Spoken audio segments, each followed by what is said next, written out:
At my son's funeral, while dirt was still being thrown on his coffin, his wife handed me eviction papers. I'm Aiden Davis, and I just lost the only family I had left. Pack tonight, Aiden, Brittany whispered with a cold smile. This charade ends now. She thought she was finally getting rid of the pathetic old man who'd been leeching off her dead husband. The burden who used a flip phone, drove a beat-up truck, and couldn't even afford his own apartment. She had no idea she'd just declared war on a man worth $28 million. While she stood there gloating over my son's grave, planning to sell her house and start fresh, I was calculating exactly how to destroy everything she'd built her arrogant little life on. Her job, her car, her reputation, her future, all of it existed because of money I'd quietly provided. 1 week later, she was on her knees begging in front of 200 people, tears streaming down her face as her world collapsed in real time. Please subscribe and let me know where you're watching from, because what happened next proves that underestimating quiet people is the most expensive mistake you can make. Here's how one funeral became a career's burial ground. 2 hours after we buried Connor, Brittany made sure everyone at the memorial gathering knew exactly what she thought of me. Aiden's been living in our house rent-free for months, she announced to my son's friends and colleagues. Connor felt sorry for him because he can't even afford his own place. I stood there in my $12 Walmart flannel shirt, holding my Nokia flip phone that everyone kept staring at like it was a museum piece. The 20-something crowd exchanged those looks. You know the ones. The poor old guy doesn't understand the modern world looks. He doesn't even have Wi-Fi, Brittany continued, her voice getting louder. Connor had to explain emails to him. Emails. In 2024, what she said was technically true. I did live in Connor's house. I did use a flip phone. I did ask Connor to help me with certain computer tasks, but what Brittany didn't know was why. See, Connor had made me promise something 3 years ago when his mother died. Dad, he'd said, don't tell Brittany about the money. She's already worried about gold diggers and people using me. Let her love me for who I am, not what our family has. So I played along. I moved into their guest room when they got married, not because I needed help, but because Connor wanted family close. I drove my 1995 Ford Ranger with 242,000 miles, not because I couldn't afford better, but because it still worked fine. I wore Walmart clothes not because money was tight, but because expensive fabric doesn't make a man. The truth was sitting in a filing cabinet in my modest apartment downtown. Bank statements showing $15,000 in monthly investment dividends. Email chains with venture capital partners dating back to 2008. A portfolio tracking spreadsheet listing 23 different technology companies where I held significant stakes, but Connor had asked me to keep quiet, so I did. You're just a burden Connor had to carry, Brittany said, loud enough for his former co-workers to hear. At least now he doesn't have to pretend you're family anymore. That's when I noticed something interesting. 3 people in the crowd weren't nodding along with her performance. A woman in a Navy business suit was taking notes on her phone. A man with graying temples was recording everything. Another woman near the back was texting furiously. I didn't recognize them from Connor's personal life, but something about their professional attention told me they weren't just random mourners. The house sells Monday, Brittany continued. I need the equity to pay off Connor's debts and start fresh. Aiden can find a nice senior facility somewhere. She handed me a business card for Golden Years Assisted Living, with a monthly rate of $4,200 printed on the back. This is more appropriate for someone in your situation, she said. The 3 professional-looking people were definitely paying attention now. The woman in the Navy suit stepped closer, and I caught sight of her name tag. Sarah Mitchell, TechFlow Solutions. TechFlow Solutions. I knew that name very well. Brittany, I said quietly. What company do you work for again? TechFlow Solutions, she replied with pride. I'm a product manager. Maybe you've heard of it? We're revolutionizing digital workflows for enterprise clients. Of course, you probably don't understand what that means. The woman with the name tag, Sarah Mitchell, was now standing close enough to hear every word. We're about to close our Series C funding, Brittany continued. $45 million. The investors know quality talent when they see it. Sarah Mitchell pulled out her phone and started typing rapidly, but Brittany wasn't finished. She never knew when to stop. If I walked away from this confrontation, I'd lose more than just a house. I'd lose Connor's memory to a woman who was already rewriting history. I'd lose any connection to the son who'd specifically asked me to protect his marriage by hiding our family's success. Most importantly, I'd lose the respect I'd spent 62 years earning through quiet dignity and hard work. The financial stakes were real too. That house Brittany wanted to sell? I'd bought it for Connor and Brittany as a wedding gift. The deed was in Connor's name, but the down payment, all $347,000 of it, came from my investment portfolio. Brittany thought Connor had saved up for years to afford that house. She'd told people how proud she was of his financial discipline and delayed gratification. What she didn't know was that Connor had never even applied for a mortgage. I'd paid cash and helped him create a fake payment history to maintain the illusion. The wedding itself? Another $32,847 from my accounts. The photographer, the venue at the Ritz-Carlton, the open bar that Brittany's friends still talked about, all of it paid for by the useless burden she was now trying to evict. Connor's college education? 4 years at Stanford, total cost $312,000. Brittany thought her husband was paying off student loans when actually I'd been transferring money to his account monthly to cover the fictional payments. Even Brittany's Tesla Model S with the Tech Bay vanity plates. Connor had surprised her with that $89,000 lease for their first anniversary. The monthly payments came from the same investment dividends she considered pocket change for old people. But the real stakes weren't financial. They were personal.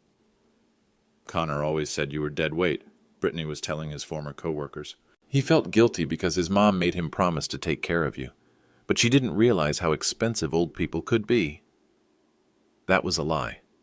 My wife Margaret had never asked Connor to take care of me financially. If anything, she'd worried about my tendency to spoil our son too much. Aiden doesn't understand that things cost money now, Brittany continued. He thinks groceries still cost 50 cents and houses cost $10,000. He's completely out of touch with reality. Out of touch with reality. Let me tell you about reality. While Brittany was sleeping in every morning, I was up at 5 a.m. checking Asian markets and reading quarterly reports. While she was posting Instagram photos of her avocado toast, I was analyzing balance sheets and making calls to portfolio companies.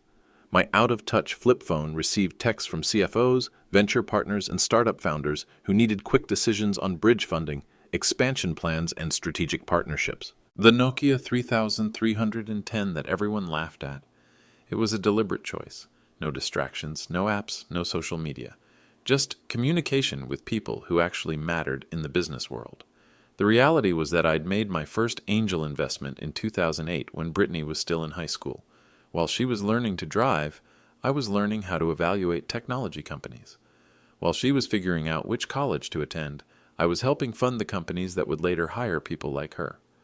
My investment in TechFlow Solutions alone was worth $4.2 million as of last quarter.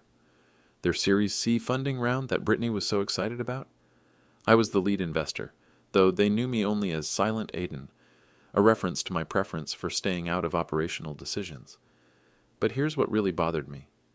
Connor had died believing he was protecting his wife from a complicated situation. He'd made me promise to let her think their life together was built on his hard work alone.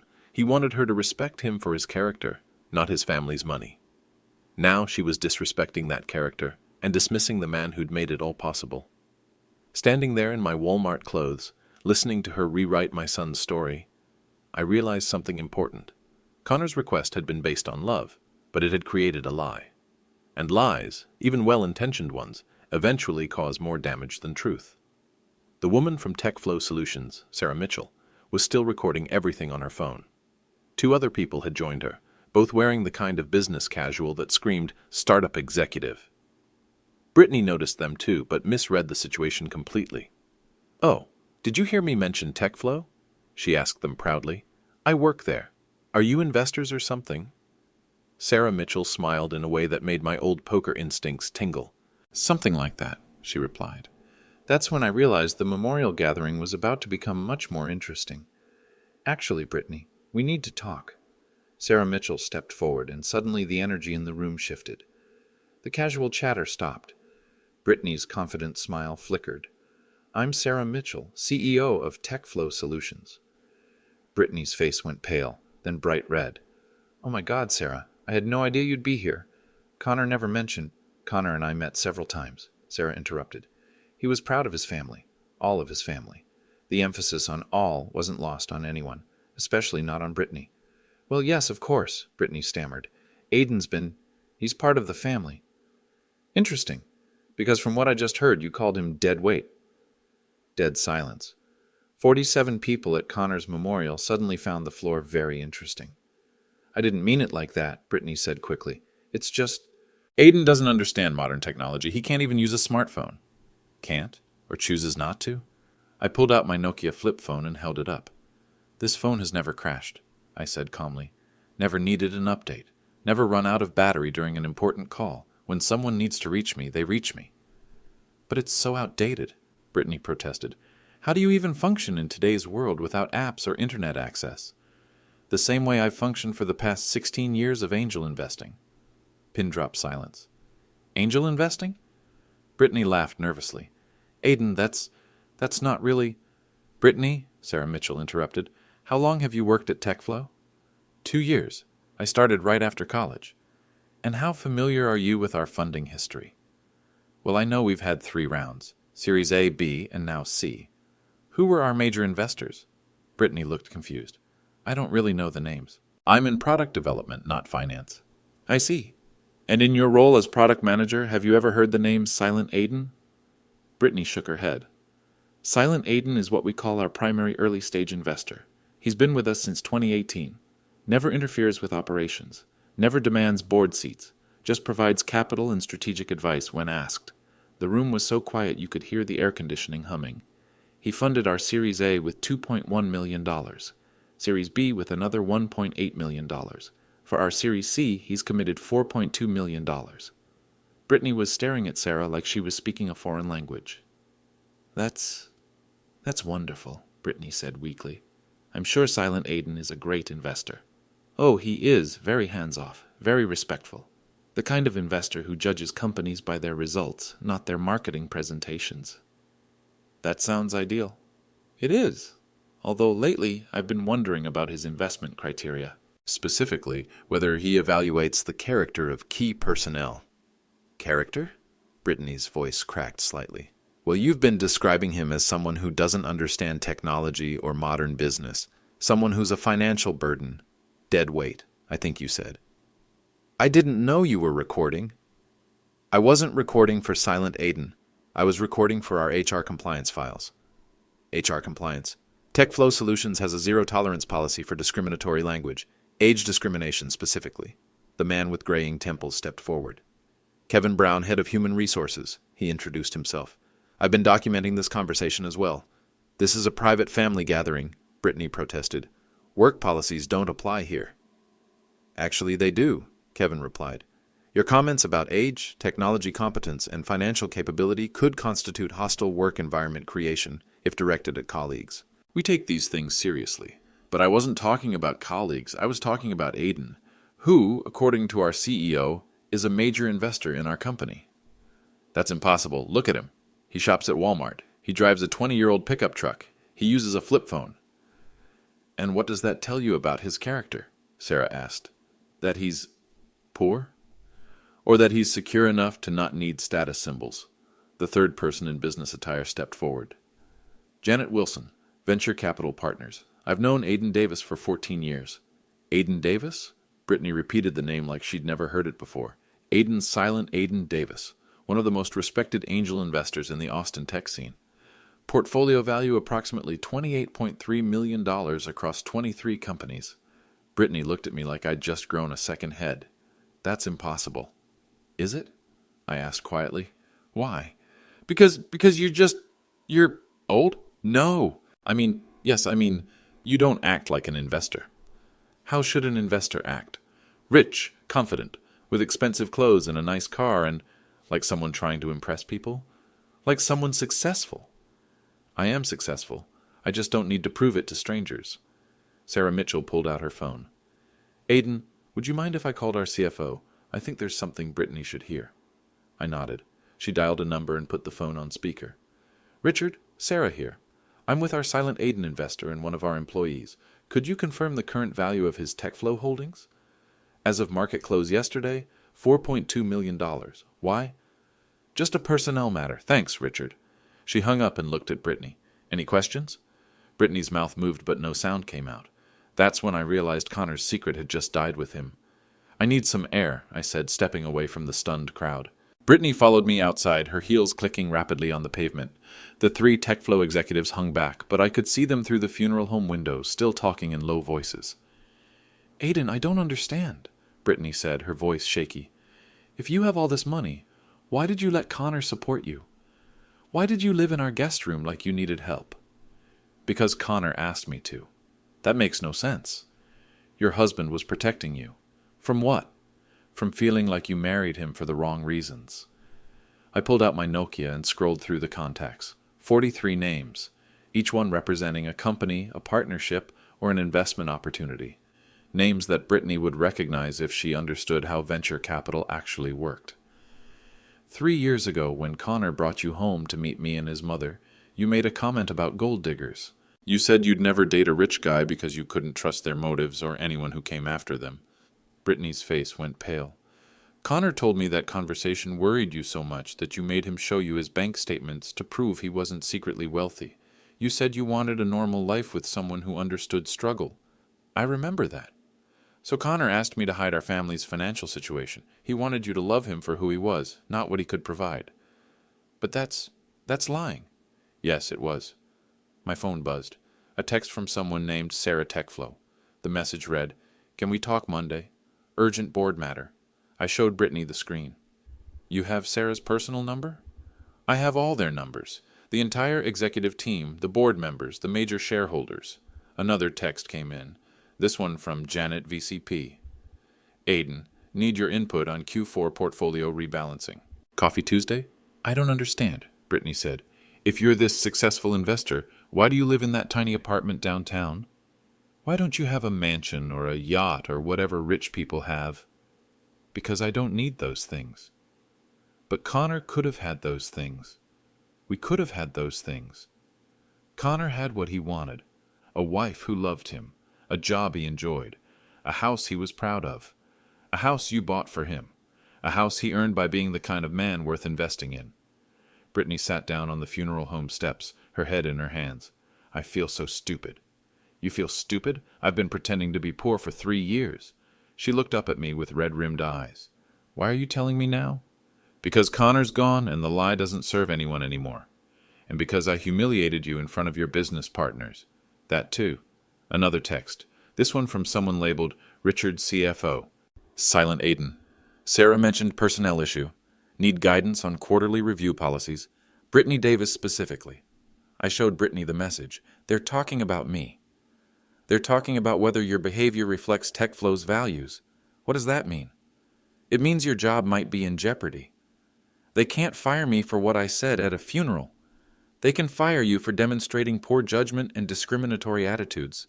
Brittany stood up, pacing now. This is insane. You're telling me that my dead husband's father, who I've been calling a burden for months, is actually my company's biggest investor? Second biggest, but yes. And now my CEO and HR director think I'm some kind of ageist monster? Are you? No, I thought... You thought older people who don't use smartphones must be incompetent. That's not what I meant. It's what you said. My phone rang. The caller ID showed Sarah Techflow. I answered.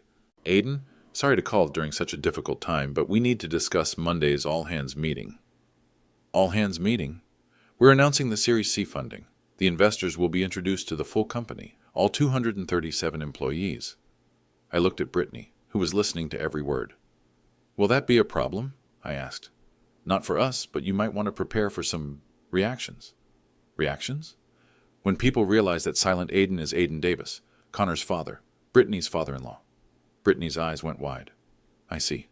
Should I postpone the announcement? No? Monday works fine? All right, 3 p.m. in the main conference room. See you then, Aiden. I hung up. Brittany was staring at me like I was a stranger. You're going to their office Monday? Our office. Technically, I own 18% of it. What's going to happen to me? I honestly don't know, but I was about to find out. Monday morning arrived with a phone call that changed everything. Aiden, it's Brittany. I'm outside your apartment building. We need to talk before your meeting today.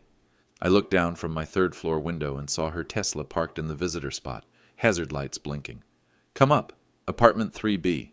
When she knocked, I opened the door to find a very different Brittany than the one who'd handed me eviction papers 3 days earlier. Gone was the confident tech executive. In her place stood a scared 28-year-old who'd clearly been crying.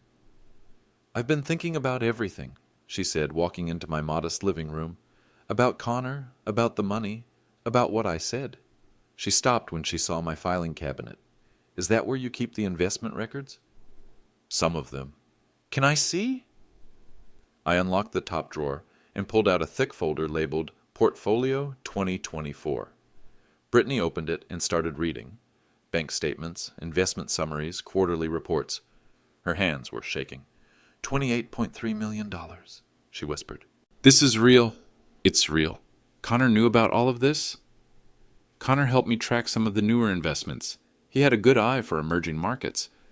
So when he was asking you about computer stuff, he was actually helping me evaluate software companies and AI startups." She sank into my second-hand couch. "I thought I was so smart. I thought I understood everything." "You understood what Connor wanted you to understand. He lied to me for 3 years. He protected you from a complicated situation. By making me look like a fool? By giving you the chance to love him without complications. And now I've ruined everything." Before I could respond, my Nokia rang. Sarah Mitchell. "Aiden, we have a problem. Someone posted a video." "What video?" "From Connor's memorial. Someone recorded Brittany's comments about you being dead weight and not understanding technology. It's gone viral on LinkedIn." Brittany's face went white. "How viral?" I asked. 47,000 views and climbing. The comments are not kind. I can imagine. "The board wants an emergency meeting before the all-hands announcement. Can you be here at noon?" "I'll be there." "Brittany should probably stay home today." I looked at Brittany, who was frantically checking her phone. "It's too late for that," I said. After I hung up, Brittany showed me her screen. LinkedIn, Twitter, TikTok. The video was everywhere, with captions like "Tech worker calls investor dead weight," and "When you insult your company's biggest funder." "My phone won't stop buzzing," she said. "Friends, colleagues, people I went to college with. Everyone's seen it." "What are they saying?" "They're calling me entitled, ageist, a gold digger who didn't even know she'd married into money." Her phone rang. She looked at the caller ID and her face crumpled. "It's my manager." "Answer it." "Brittany, this is Tom. We need you to come in immediately for a meeting with HR." "Is this about the video? Just please come in, now." She hung up and looked at me with panic in her eyes. "They're going to fire me." "Probably. Can you stop them?" "Do you want me to stop them?" "What do you mean?" "You called me dead weight in front of 47 people. You mocked my age, my appearance, my technology choices. You tried to evict me from my own son's house. Do you think you deserve to keep your job?" "I didn't know." "You didn't know I was an investor, but you knew I was a human being." She started crying then, not the manipulative tears I'd seen before, but genuine remorse. "I'm so sorry, Aiden. I was angry about Connor, scared about money, and I took it out on you." "Why were you scared about money? You make $75,000 a year. That's more than most people." "Because I thought Connor left me with debt. I thought you were an expense I couldn't afford. I thought I had to sell the house to survive." "And instead of asking questions, you decided to humiliate an old man at his son's funeral." "Yes. In front of my business partners." "Yes. While wearing the Tesla that I indirectly paid for, living in the house that I bought, and working for the company that I funded." Oh, God. My phone buzzed with another text from Sarah. "Media requests coming in. Tech bloggers want comments on the silent Aiden story. How do you want to handle—" I showed Brittany the message. "This is going to get bigger, isn't it?" she asked. "Much bigger. What are you going to tell them?" "The truth, which is that my son asked me to keep a secret, and that secret led to a misunderstanding with tragic consequences." "Tragic consequences?" "You're about to lose your job, your reputation, and possibly your ability to work in tech. Yes, I'd call that tragic." She was quiet for a long moment. "What if I publicly apologized? What if I explained that I didn't know? Would that change what you said? No? Would it change why you said it? No. Then what would it accomplish? Maybe people would forgive me. Do you deserve forgiveness?" She thought about that. "I don't know. That's the first honest thing you've said to me in 3 years." At 11:30, we drove to TechFlow Solutions in my 1995 Ford Ranger. Brittany sat in the passenger seat, staring out the window as we passed her Tesla in the parking garage. "That truck you're always embarrassed to be seen in," I said. "It's completely paid off. No monthly payments, no insurance premiums, no lease complications. I never thought of it that way. You never thought of a lot of things.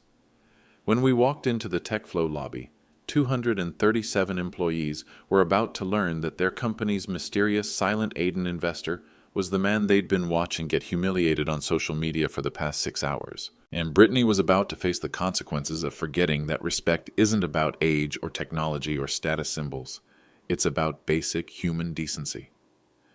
The TechFlow Solutions all-hands meeting was scheduled for 3 p.m., but by 2:45, the main conference room was packed with 237 employees buzzing with nervous energy. I sat in the back row, still wearing my Walmart flannel and jeans, my Nokia flip phone sitting on the table in front of me. Brittany was 3 rows ahead, hunched over her laptop, probably reading the thousands of comments on the viral video. Sarah Mitchell took the stage at exactly 3 p.m. Good afternoon, everyone. I know there's been some unusual social media activity this weekend involving one of our team members, but today we're here for a much more important announcement. The room fell silent. As you know, we've been working on our Series C funding round for 8 months. I'm happy to announce that as of this morning, we've closed the round at $45 million. Applause filled the room. Several people whooped and cheered. TechFlow had just become one of Austin's most valuable startups. This funding will allow us to expand our engineering team, accelerate product development, and establish our East Coast operations. More applause. But before we celebrate, I want to introduce you to someone who's made this growth possible, someone who's been with us since our Series A in 2018, but who most of you have never met. She gestured toward the back of the room. I'd like you all to meet our lead investor, Aiden Davis. You might know him as Silent Aiden. 237 heads turned to look at me. The applause started, then faltered as people realized who they were looking at. A woman in the front row whispered loudly, "That's the guy from the video. The old man Brittany was insulting. At the funeral." "Oh my God." Sarah raised her hand for quiet. Aiden has invested $8.1 million in TechFlow across 3 funding rounds. Without his support, this company wouldn't exist. Dead silence now. I could see people pulling out their phones, probably rewatching the viral video with this new context. "Aiden, would you like to say something?" I stood up slowly, my knees creaking in a way that suddenly felt very loud in the quiet room. "Thank you, Sarah. I'm not much of a public speaker, so I'll keep this brief." I walked to the front of the room, passing Brittany's row.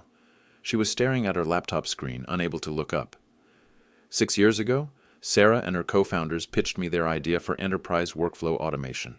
They were 3 brilliant engineers with no business experience, working out of a coffee shop, asking for $50,000 to build a prototype. I pulled out my Nokia and held it up. I used this phone to call my banker and wire them $100,000 the same day. A few nervous laughs. Not because I understood their technology. I didn't.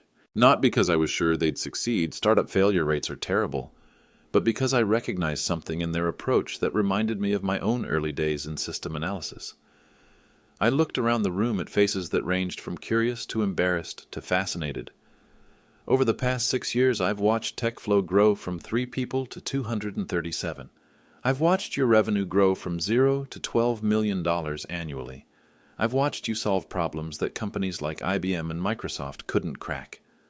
And I've done it all while driving a 1995 pickup truck, wearing Walmart clothes and using a flip phone. The room was so quiet I could hear the air conditioning. Some of you might wonder why I don't dress like other investors, why I don't drive a Tesla or carry an iPhone or live in a mansion. I paused, looking directly at Brittany for the first time. It's because external symbols of success often become substitutes for actual success. When you're constantly trying to prove your worth through possessions, you stop focusing on creating real value. Kevin Brown, the HR director, stepped forward with a tablet. "Aiden, before you continue, there's something the employees should know about this weekend's social media situation." "What's that?" "The woman in the viral video, the one calling you dead weight and technologically incompetent, she works here." Murmurs rippled through the crowd. "Her name is Brittany Davis. She's a product manager in our enterprise division." All eyes turned to Brittany, who was now visibly shaking. She had no idea that the man she was insulting was our primary investor. But more importantly, Kevin continued, her comments represent exactly the kind of discriminatory thinking that TechFlow explicitly opposes. Age discrimination, socioeconomic prejudice, and technology elitism have no place in our company culture. Sarah Mitchell stepped back to the microphone. Which brings us to an important policy discussion. How do we handle situations where employees demonstrate values that contradict our company principles? I watched as 237 people began to understand what was happening. This wasn't just an investor introduction. This was a public reckoning. "Brittany," Sarah called out, "would you like to address your colleagues?" Brittany slowly stood up, her face red with embarrassment and tears. I don't know what to say." "Start with the truth," I suggested. "The truth is that I made assumptions about Aiden based on his appearance and his technology choices. I called him names, dismissed his intelligence, and tried to evict him from his own son's house." Her voice was barely audible. "I found out this morning that he's been supporting Connor and me financially for years without us knowing. The house we lived in, the wedding we had, the car I drive, all of it was possible because of Aiden's generosity." "And instead of being grateful," someone called out from the audience, "you humiliated him at his son's funeral." "Yes." "In front of our CEO and executives." "Yes." "While working for a company he funded." "Yes." The room erupted in whispers and murmurs. Sarah raised her hand again. "This creates an obvious conflict. Brittany's public behavior contradicts our values of respect, inclusion, and professional judgment. But firing her would also seem like retaliation for embarrassing our investor." She looked at me. "Aiden, as our lead shareholder, what do you think we should do?" 237 people waited for my answer. I thought about Connor, who died trying to protect everyone from a complicated situation. I thought about Brittany, who'd made terrible choices but was clearly drowning in consequences she'd never imagined. I thought about the employees watching this unfold, wondering if their company would prioritize profits over principles. "I think," I said slowly, "that TechFlow should make decisions based on company values, not investor preferences." "Which means?" "Which means you should ask yourselves whether Brittany's behavior reflects the kind of judgment and character you want in your managers." Kevin Brown pulled out his tablet. "Based on our employee handbook, discriminatory language and public behavior that damages company reputation are grounds for immediate termination." "But," Sarah added, "we also believe in redemption and learning from mistakes." They were asking me to decide Brittany's fate, the woman who'd called me dead weight, the woman who'd mocked my age, my clothes, my technology choices, the woman who'd tried to evict me from my own son's house, but also the woman my son had loved enough to protect with 3 years of lies. "Here's what I propose," I said finally. "Brittany keeps her job, but with conditions." The room held its collective breath. "First, she writes a public apology acknowledging her discriminatory behavior and the harm it caused, not because she didn't know I was an investor, but because her comments were wrong regardless of who I was." Brittany nodded frantically. "Second, she completes mandatory training on age discrimination and workplace respect, at her own expense. Third, she's removed from any projects involving vendor relationships or external partnerships until she demonstrates improved judgment. And fourth," I paused, looking directly at her, "she moves out of the house by Friday. Not because I'm vindictive, but because living there was based on a lie that died with Connor." Sarah Mitchell nodded slowly. "Those terms seem fair. Brittany, do you accept?" "Yes," Brittany whispered. "Thank you." "Don't thank me yet," I said. "Thank your colleagues who'll have to work twice as hard to rebuild client confidence after this." I turned back to the broader audience. "The real lesson here isn't about me or Brittany, it's about assumptions. How many of you looked at my flip phone and assumed I didn't understand technology? How many saw my truck and assumed I couldn't afford better? How many dismissed my opinions because I don't look like a typical investor?" Uncomfortable shifting throughout the room. Age discrimination is real. Technology elitism is real. But so is the wisdom that comes from experience and the strength that comes from not needing to prove yourself to others. I held up my Nokia again. This phone has made deals worth hundreds of millions of dollars. It's closed funding rounds, negotiated partnerships, and built relationships that created jobs for thousands of people. Your worth isn't measured by your device. It's measured by your decisions. The applause started slowly, then built to a sustained ovation. As the meeting ended and people filed out, many stopped to shake my hand or apologize for assumptions they'd made. Several younger employees asked for investment advice. A few admitted they'd been guilty of similar thinking about older colleagues. Brittany waited until the room was nearly empty before approaching me. "Aiden, I know this doesn't fix anything, but I want you to know that Connor talked about you constantly. He was so proud of everything you'd accomplished. Then why did he hide it? Because he wanted to accomplish something on his own. He wanted to build a life that wasn't overshadowed by your success. And instead, he built a life based on a lie. Yes, but it was a lie born from love. I looked at this young woman who'd caused so much damage in such a short time. The house deed will be transferred to your name by Friday. Consider it Connor's final gift. I can't accept that. Yes, you can, and you will, because Connor wanted you to have a good life, even if he couldn't be part of it. What about you? I'll be fine. I've got 22 other investments to manage. That evening, sitting in my modest apartment, I received a text from Sarah Mitchell. Aiden, incredible response to today's meeting. 3 major clients reached out saying they want to work with a company that handles difficult situations with integrity. Also, we've received 12 investor inquiries from people who want to partner with the flip phone guy. Thank you for showing us what real leadership looks like. I smiled and put my Nokia on the charger. Sometimes the best investment strategy is simply treating people with dignity, even when they don't return the favor. Wednesday morning brought consequences that rippled far beyond TechFlow Solutions. My Nokia rang at 7 a.m. Janet Wilson from Venture Capital Partners. Aiden, we need to talk. The Silent Aiden story has reached every major tech publication, Forbes, TechCrunch, Wired. They all want interviews. About what? About the Aidenionaire who drives a pickup truck and the startup culture that worships youth over wisdom. I'm not a Aidenionaire. You're close enough. Your portfolio's been analyzed by 3 different financial bloggers. They're estimating your total holdings at $67 million across all investments. I nearly dropped my coffee. That seems high. It's not. Your early positions in companies like DataStream, CloudVault, and Mobicore have appreciated significantly. Plus your real estate holdings. Connor's house wasn't my only property investment. The point is, you've become a symbol, the anti-Silicon Valley investor, the guy who proves that success doesn't require ego or flash. I just don't like wasting money on stupid things. Which is exactly why people are fascinated. Can you meet me for lunch? I've got propositions from 7 different startups who specifically want the flip phone investor to fund them. At 10 a.m., Sarah Mitchell called. Aiden, we have a situation. Good situation, but still a situation. What's that? Enterprise Dynamics wants to accelerate their partnership talks. Apparently, their CEO saw the all-hands video and was impressed by how we handled the discrimination issue. Video? Someone recorded the meeting? Brittany posted it herself, part of her public apology strategy. And that's helping business? 3 new partnership discussions started yesterday, 2 potential acquisitions, and we've received $23 million in additional Series C interest from investors who want to be associated with your approach. My approach? Quiet competence over loud incompetence. It's apparently refreshing in this industry. At noon, I met Janet at the same coffee shop where I'd first heard Sarah's pitch 6 years earlier. Look at this, Janet said, sliding her iPad across the table. The screen showed a LinkedIn post with 89,000 reactions and 3,400 comments. Today I met a 62-year-old man who taught me more about business in 10 minutes than I learned in 4 years of MBA school. He wears Walmart shirts, drives a beat-up truck, and uses a flip phone. He's also one of the most successful investors in Austin tech.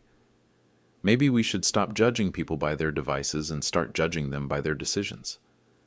#Silent Aiden Wisdom #tech investing #ageism is stupid. Who wrote that, I asked.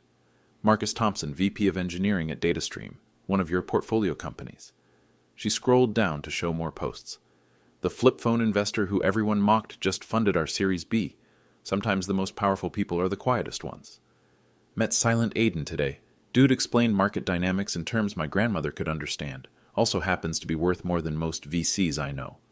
PSA, stop assuming older people don't understand technology. My company's biggest investor still uses a Nokia and just made decisions that saved us $2 million in operational costs. Janet, this is getting out of hand. No, Aiden. This is exactly what the tech industry needs. A reality check. She pulled out a folder.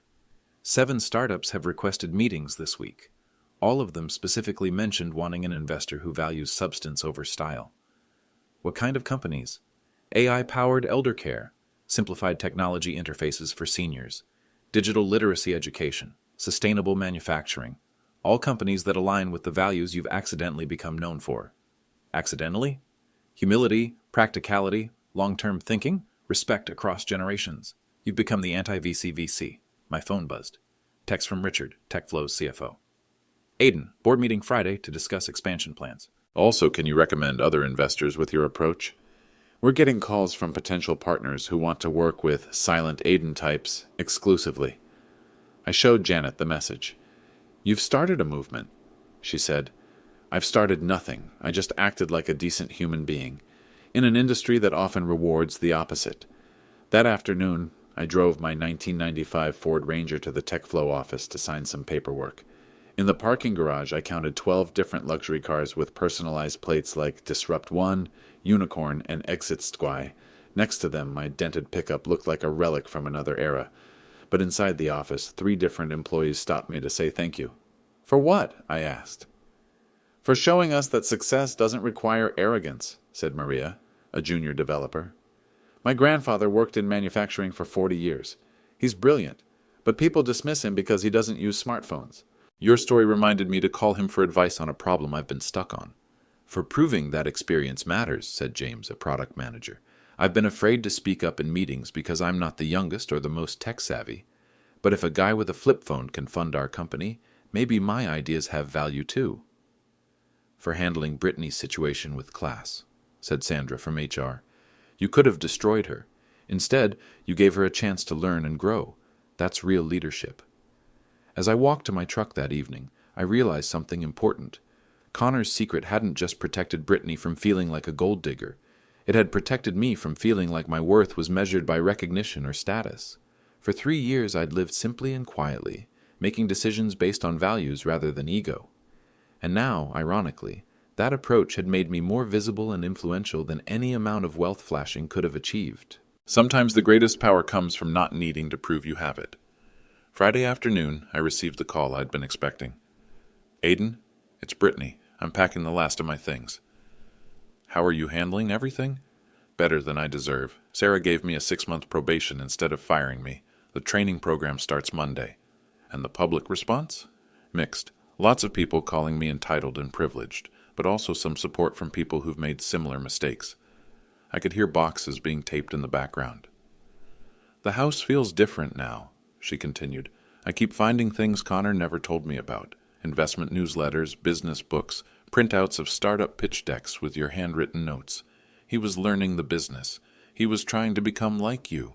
He was better than me. He had integrity. So do you, Aiden. You could have destroyed me this week. Instead, you gave me a chance to rebuild. 3 hours later, my Nokia rang again. This time it was someone I didn't recognize. Mr. Davis, this is Jennifer Walsh from Goldman Sachs Private Wealth Management. We've been following your story in the tech press. My story? The silent Aiden phenomenon. We have 17 high-net-worth clients asking specifically for investment opportunities with authentic operators like yourself. Authentic operators? Investors who prioritize substance over flash, long-term value over short-term hype. We'd like to discuss partnership opportunities. I'll think about it. But the most surprising call came Saturday morning. Dad? For a moment, my heart stopped. Connor's voice. This is Connor's college roommate, Mike Patterson. I hope you don't mind me calling. I got your number from Connor's phone. Not at all. How can I help you? I'm starting a company, educational technology for non-traditional students. Adults returning to school, people changing careers, seniors learning new skills. Interesting market. Connor used to talk about your investment philosophy. He said you looked for companies that solved real problems for underserved populations. That's true. After watching what happened this week, I realized my company aligns perfectly with what you represent. Technology that includes rather than excludes. Business that respects experience while embracing innovation. Send me your pitch deck. Really? Really, but I should warn you, I'll probably ask your grandmother to review it. Monday brought news about Brittany's former attitude spreading throughout the Austin tech scene. Janet Wilson called with an update. 3 companies have reached out asking about Brittany specifically. Not to hire her, to use her story as a case study in their diversity and inclusion training. Is that good or bad for her? Good, actually. It shows she's owning her mistakes publicly, takes courage to become the cautionary tale. And the other impacts? DataStream's CEO announced a new mentorship program pairing young engineers with experienced professionals. CloudVault started offering technology literacy classes for seniors. Mobicor hired their first ever intergenerational consultant, a 67-year-old former IBM engineer. Because of this situation, because of your example, you've accidentally triggered a movement toward age inclusion in tech. Wednesday brought the most significant consequence of all. TechFlow Solutions announced a new initiative, the Silent Aiden Scholarship Program, full funding for coding boot camps and technology training for adults over 50. Sarah Mitchell called to explain. We're funding it entirely from the increased business generated by this situation. 23 new client relationships, all of them specifically requesting to work with a company that values experience and wisdom. That's wonderful. The first scholarship recipient is a 58-year-old former factory worker whose plant closed last year. She's brilliant with problem solving but intimidated by modern technology. Perfect candidate. Her name is Margaret. She reminds me of someone. Margaret, my wife's name. Aiden, can I ask you something personal? Sure. Do you think Connor would be proud of how this turned out? I thought about my son, who'd spent 3 years protecting everyone from complicated truths. I think Connor would be amazed that his father's flip phone ended up changing more lives than his Stanford computer science degree. Maybe that's the real lesson here. What's that? Impact isn't about what tools you use. It's about how you choose to use them. 6 months later, I'm still driving my 1995 Ford Ranger and using my Nokia flip phone. But now these choices feel intentional rather than stubborn. The Silent Aiden Scholarship Program has graduated its first class. 12 adults over 50, all now working in technology roles they'd never imagined possible. Margaret Hendricks, the former factory worker, just got promoted to senior systems analyst at DataStream. Brittany completed her discrimination training and published a thoughtful essay about ageism in tech. It was shared 47,000 times and led to speaking engagements at 3 major conferences. She's become an advocate for inclusive workplace practices, though she still drives her Tesla and posts on social media constantly. Some things don't change. TechFlow Solutions went public last month. My 18% stake is now worth $67 million on paper, though I have no intention of selling. Sarah Mitchell sent me a handwritten note saying the company's success was built on values I'd helped them discover during their most difficult moment. The house Connor wanted Brittany to have? She kept it for 2 months before deciding it held too many complicated memories. She sold it and bought a smaller place closer to downtown. Used the equity to start a nonprofit teaching technology skills to seniors. Connor would have liked that.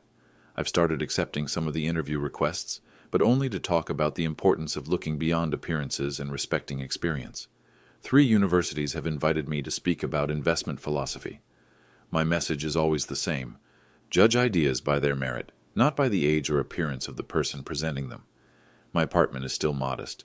My clothes still come from Walmart, and my phone still flips open and closed with a satisfying click. But I've made one change. Connor's picture sits on my desk now, next to a printout of his final investment analysis, a recommendation for a startup developing technology to help families stay connected across generations. I funded it last week. The Nokia 3310 in my pocket buzzes with a text from Janet Wilson.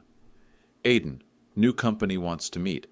They're developing software to bridge communication gaps between different age groups. Interested? I text back. Send details. Some investments are about money. The best investments are about making the world a little bit better. If you're watching this, remember, respect isn't earned by your device or your car or your clothes. It's earned by your character and your choices. Let me know in the comments where you're watching from, and if you've ever been underestimated because of how you look or what you use.